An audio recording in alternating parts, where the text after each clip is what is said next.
Bonjour à tous, merci Philippe, merci de me donner l'occasion de vous parler de ce projet transversal qui a animé les débats pendant pas mal de temps et qui finalement a trouvé un consensus au sein de toute de tous les confrères neurologues impliqués dans les centres SLA.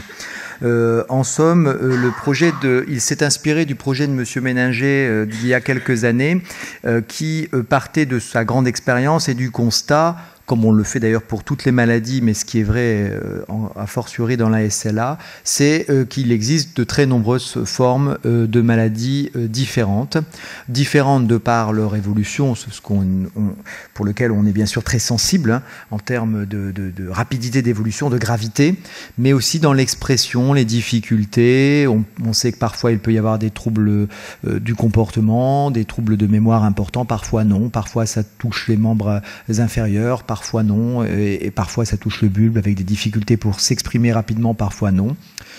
Et ça, ce sont les aspects cliniques. Et puis, on sait aussi, par ailleurs, quand on regarde, et le professeur Coratier vous l'a rappelé, il y a des aspects aussi en biologie, d'excès de fer, ou de glutamate, de mitochondrie, etc., qui peuvent être différents d'une forme à l'autre.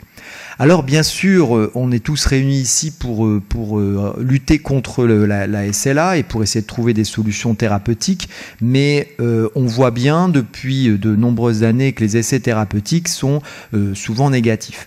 Alors il y a beaucoup d'explications.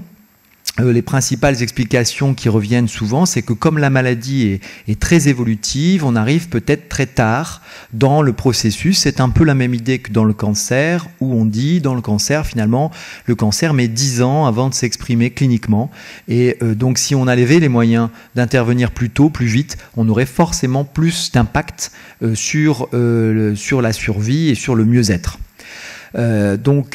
Partant de tous ces aspects-là, ce qu'on appelle des endophénotypes, donc des formes de maladies, nous avons réfléchi à la mise en place d'un grand projet qui pourrait inclure de nombreux patients au niveau français, avec une forte collaboration de tous les centres SLA, qui puisse être suffisamment large pour recueillir de très nombreuses informations et pour nous permettre de faire de très nombreuses études avec cette grande cohorte de patients.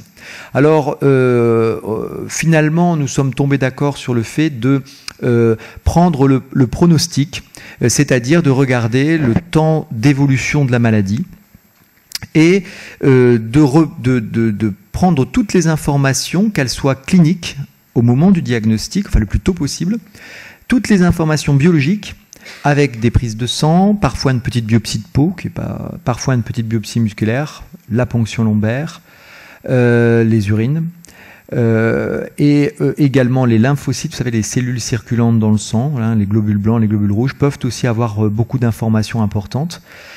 Également l'IRM, on vous a présenté des résultats assez encourageants qui pourraient montrer très tôt des signes. La génétique, qu'a rappelé aussi Philippe Coratier. Et donc, toutes ces informations au premier rendez-vous, et on les suit, les patients, en répétant ces prises d'informations au fur et à mesure de l'évolution de la maladie, pour voir le pronostic. Et donc, ensuite, on revient avec des calculs statistiques savants, et on a conçu que si on avait 1000 patients, il y a une règle mathématique statistique, ça veut dire qu'on peut mettre en relief à peu près une centaine de paramètres. Donc il y a un rapport de 1 sur 10. Donc ça fait des cohortes de patients qui sont importantes. Et de là, on pourra ensuite revenir avec des travaux donc a posteriori et essayer de faire des groupes de patients en fonction de l'évolution de leur forme IRM, biologique, clinique, et donc d'essayer de déterminer. Alors vous avez bien sûr que l'intérêt, c'est lequel? C'est pas uniquement de comprendre comme ça les choses, c'est que imaginez qu'on fasse un essai thérapeutique, et c'est souvent comme ça que ça se passe. On le fait chez une souris sur des cellules, bon, ça marche assez souvent, et puis quand on passe chez le patient, ça marche pas. Et bien sûr, pour évaluer vraiment bien un médicament, il faut prendre 300, 500 patients. Ce qui demande des sommes colossales, même si on est tous motivés ici pour récupérer de l'argent, l'utiliser à bon escient, on peut pas, avec toutes les molécules qu'on a, il y a probablement des médicaments déjà existants qui peuvent probablement ralentir l'évolution de la maladie. Le problème, c'est qu'on ne peut pas faire, avec tous les médicaments existants, des études sur 500 patients. C'est pas possible. Donc, qu'est-ce qu'on fait? Souvent, on fait des études sur des petits nombres de patients. Mais imaginez que sur ce petit nombre de patients, comme Philippe a présenté l'étude du docteur Moreau, qui est mon épouse, qui est probablement en train d'accoucher là, en ce moment, et donc sur le chélateur de fer, on va le faire sur un tout petit nombre de patients, et sur ce tout petit nombre de patients, si on inclut des gens qui ont une forme plutôt lente, mais on ne le sait pas puisqu'on les inclut au moment du diagnostic, ou des formes plutôt rapides, on va se dire, et surtout si c'est déséquilibré entre le groupe placebo et le groupe témoin, on va se dire, tiens, tiens, ça a l'air de marcher vachement bien, mais parce qu'on a mis plus de gens qui avaient une évolution lente dans le groupe traité que dans le groupe non traité. Donc l'idée, c'est que on puisse mieux déterminer initialement quelle pourrait être l'évolution des patients. Alors, bien sûr, en aucun cas on pourra prédire l'avenir au patient. Donc il n'y aura pas d'impact directement pour le patient en sachant mathématiquement comment les choses vont se dérouler. En aucun cas, et Dieu merci, non. Mais on pourra être relatif par rapport à notre population initiale. Et ça, c'est important. Ça, c'est l'objectif principal. Et à côté, ce qu'on essaie tous de faire, c'est que tous les collègues puissent trouver, à partir de cet échantillon très large, de quoi faire d'autres études. Parce que vous voyez bien qu'en somme, lorsqu'on va regarder finalement l'évolution à terme, certains paramètres vont nous paraître, comme on suggérait par exemple le poids.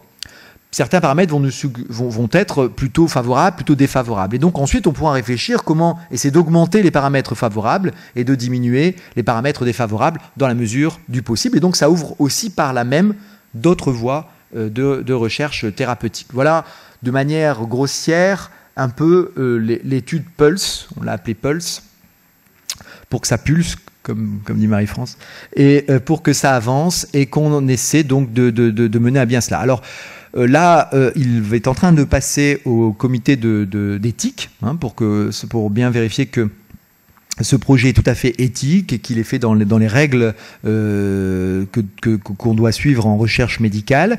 Il a déjà obtenu l'autorisation de promotion par le CHRU de Lille et donc par l'ensemble des réseaux du CHR. Les conventions commencent à être écrites et on espère donc commencer à inclure les premiers patients dès l'automne, avec pour l'idée d'inclure tous les patients, puisque finalement on pourrait presque appeler ça une étude observationnelle, mais comme on rajoute quand même des prises de sang et des prises de liquide biologique, c'est quand même un petit peu interventionnel, et donc forcément ça s'appelle une recherche biologique, mais on ne veut ne pas influencer sur l'évolution du patient. Et enfin, petit point de détail, pour ceux qui le souhaiteraient, mais on pourra en reparler ensuite, on ne veut pas non plus priver un patient qui rentre dans cette étude d'un autre essai thérapeutique.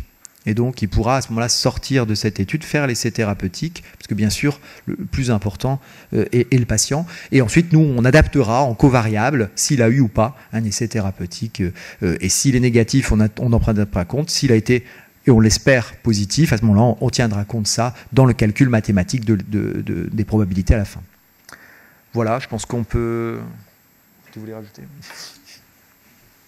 Non, la chose que je voulais rajouter, ce qui est important pour tous les patients qui vont participer, c'est que la méthodologie, elle est partout la même. C'est-à-dire qu'on soit en centre à Lille ou à Marseille ou à Limoges ou à Strasbourg, ça sera pareil. Il y a une base nationale qui regroupe les données cliniques des patients. Et puis l'idée que justement David se soit beaucoup investi dans la rédaction, c'est qu'on puisse regrouper tous les prélèvements dans un seul endroit. Et c'est ce dont vous parlez Marie-France tout à l'heure, c'est-à-dire que l'idée c'est que évidemment on ne va pas se garder que pour nous tous ces prélèvements, et que un jour ça puisse servir aussi aux chercheurs. Et l'intérêt, c'est que on pourra dire par exemple aux chercheurs, là on peut vous donner par exemple de liquide céphalorachidien de patients qui ont une évolution de tel ou tel type, et pas leur donner simplement du liquide céphalorachidien de patients avec des profils très différents. Donc c'est ça en fin de compte ce travail, en sachant que c'est un énorme travail sur le plan clinique, ça demande quand même beaucoup d'argent. Il y a un effort également qui est fait au niveau européen, et l'idée c'est que on puisse collaborer avec un certain nombre d'autres pays européens. Voilà.